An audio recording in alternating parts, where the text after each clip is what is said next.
Jadi dia ni dah ada.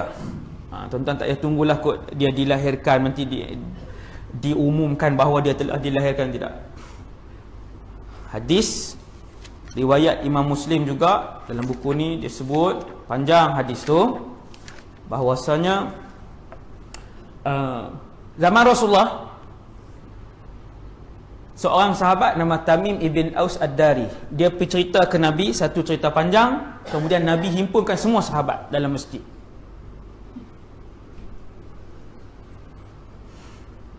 Kata Rasulullah, aku nak bagi tahu kepada kamu satu cerita yang sebelum ni aku dah pernah cerita kepada kalian, iaitu Tamim ibn Aus Ad-Dari, dia naik kapal. Saya pendekkan cerita ni sebab banyak, kita nak habiskan tajuk ni. Dia naik kapal zaman Nabi. Dia naik kapal, Nabi masih hidup, bersama dengan 30 orang daripada Lahm dan Juzam, kabilah lah, nama kabilah. Naik kapal, kemudian sesat di tengah lautan selama 30 hari. Hadis ni riwayat Imam Muslim. Sesat, kapal dipukul laut yang kuat, sesat selama 30 hari. Tengah laut, ke kanan kiri laut, gelap tuan-tuan.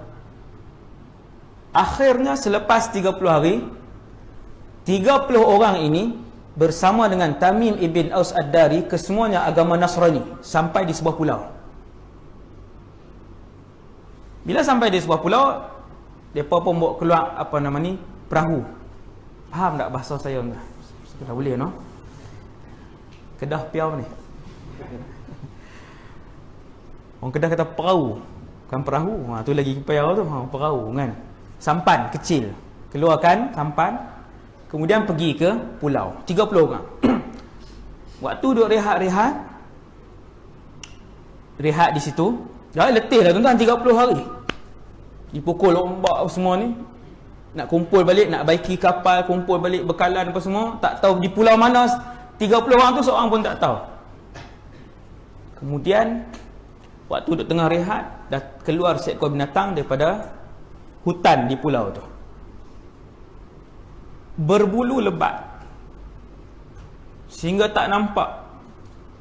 Qubuluhu min duburihi, yang mana satu depan, yang mana satu belakang, ataupun yang mana kemaluan depan dia, yang mana kemaluan belakang.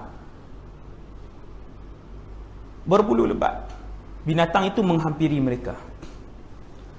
Bila dekat, binatang tu tanya, man antum, kalian siapa? Tuan-tuan nak tunggu lagi? Lembu cakap jadilah, tak payah binatang pelik. Ini dah lah binatang tu. Sahabat 30 orang ni tak boleh bagi tahu binatang tu apa. Sedangkan mereka pun tahu gajah, kuda, harimau.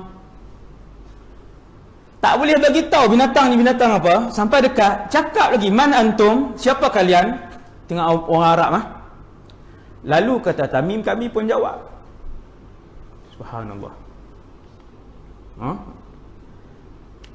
Dengan pulau tak tahu pulau tu di mana, pulau apa nama, macam mana nak balik, keluar satu binatang yang pelik, cakap lagi.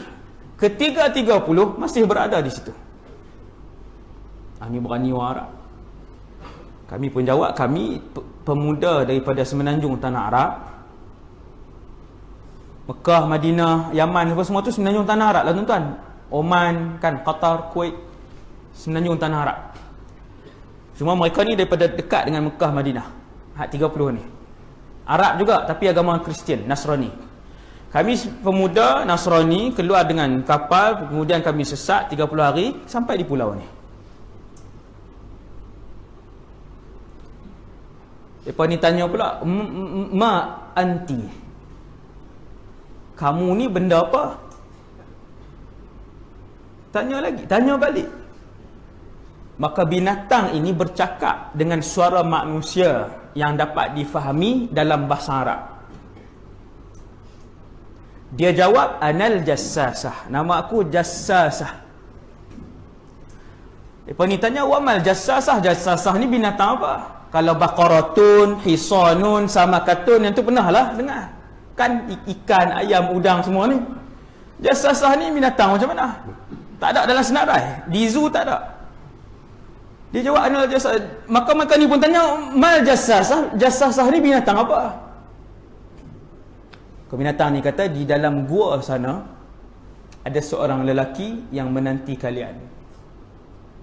Pula dah tak jawab, dia kata ada orang tunggu lagi di gua. Pendek cerita, 30 ni tuan-tuan punya berani ikut pula pergi. Kalau kita kan cari kena makan ke apa ke, memang tak ikut dah masuk tengah hutan tu. 30 ni pun ikut sampai satu tempat tersorok tengah pulau. Bila masuk, kata Tamim, kami melihat satu orang lelaki yang kami tidak pernah melihat saiz tubuh yang sebesar itu selama kami hidup. Tuan-tuan, orang Arab ni kalau zaman Nabi masih lagi tinggi-tinggi. Yang paling tinggi pada zaman Nabi antaranya Sayyidina Umar Ibn Al-Khattab. Sayyidina Umar, kalau tuan-tuan tengok kuda, bukan kuda padi tau. Kuda padi yang kaki pendek tu. Kuda Arab. Siapa pernah tengok kuda Arab tinggi?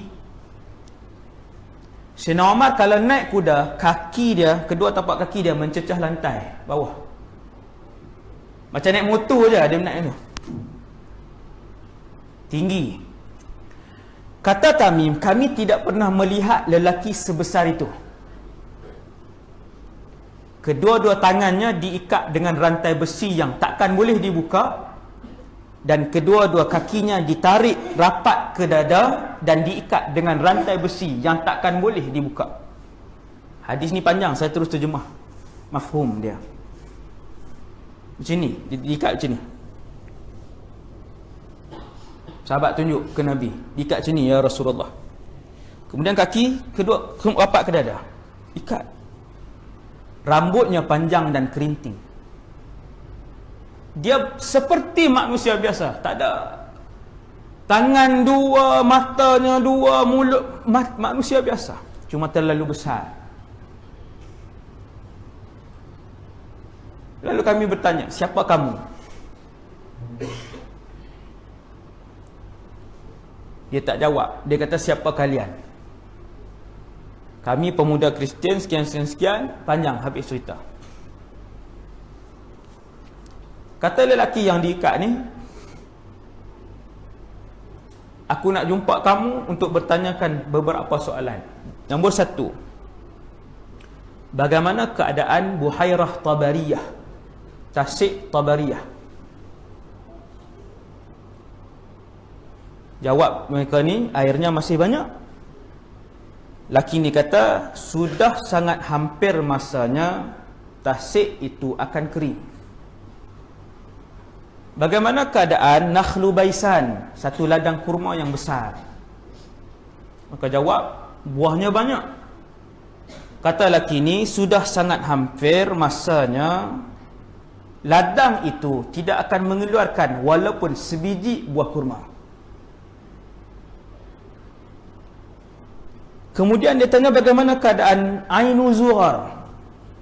Ainu Zughar masih banyak airnya. Orang masih bercucuk tanam dengan Ainu Zughar. Kata laki ini, sudah sangat hampir masanya air di situ juga akan kering. Apakah kalian pernah mendengar Nabi, seorang Nabi berbangsa Arab yang keluar? Soalan yang 4. Maka jawab, ya. Dia telah pun keluar dan telah berhijrah ke satu tempat yang bernama Yathrib. Ni geng Nasrani ni cerita. Apakah dia Arab berperang dengannya? Ya. Apakah dia menang? Ya, dia menang. Sesungguhnya beruntung sesiapa yang mengikuti lelaki itu. Siapakah kamu? Dia bertanya. Maka jawab lelaki yang diikat tadi, yang tubuh dia yang tak pernah dilihat, besar tubuh dia tadi. Dia pun jawab, Anal Masihud Dajjal. Akulah Al-Masih Ad-Dajjal. Dan sesungguhnya kalian telah mengetahui tempat aku. Sikit masa lagi ikatan-ikatan ini akan dibuka daripada tangan dan tubuhku. tidak ada satu tempat di atas muka bumi ini kecuali aku akan sampai, melainkan dua tempat, Makkah wa Taibah. Illa Makkah wa Taibah. Mekah kita tahu Mekah, kemudian laki Dajjal ni dia sebut Taibah. Maka Nabi pun waktu ulang cerita ni, Nabi ketuk dengan tongkat dia. Nabi kata wahadhihi Taibah, wahadhihi Taibah. Negeri inilah Taibah, negeri inilah Taibah, iaitulah Madinah Al-Munawwarah. Dua negara yang tidak akan boleh dijejak walaupun selangkah oleh Dajjal laknatullah alaih. Tak boleh.